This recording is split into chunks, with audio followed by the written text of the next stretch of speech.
Okay, explaining pulmonary and systematic circulation. The cardiovascular system is divided into the systemic parts and the pulmonary parts. The systemic parts are what's centered around the heart and the body and the other tissues that surround it, and the pulmonary parts are strictly related to the lungs only. The systematic circulation carries blood from the heart to the tissues of the body and then returns it back to the heart. The oxygen-rich blood is pumped from the lungs all the way down to the left ventricle and then into the ascending aorta. The aorta then makes a U-turn up here to form the aortic arch, which gives rise to the branches which supply the head and the neck and the upper limbs.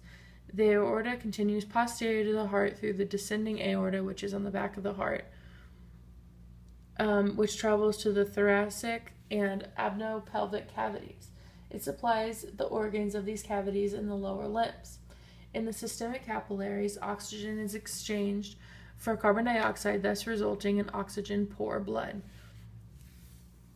The oxygen-poor blood enters the right atrium, which is here.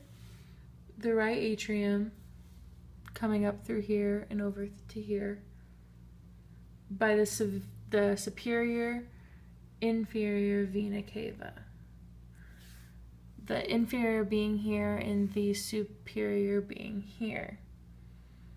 The pulmonary circulation carries blood from the heart to the lungs for gas exchange and then returns it back to the heart. Oxygen-poor blood is pumped from the right ventricle, located here, into the pulmonary trunk, which is located here. So it does this motion.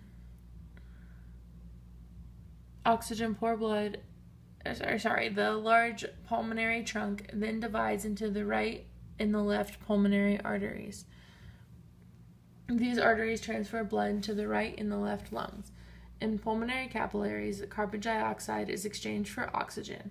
This results in oxygen-rich blood that flows through the 4 pulmonary veins into the left atrium. And proof that it's me.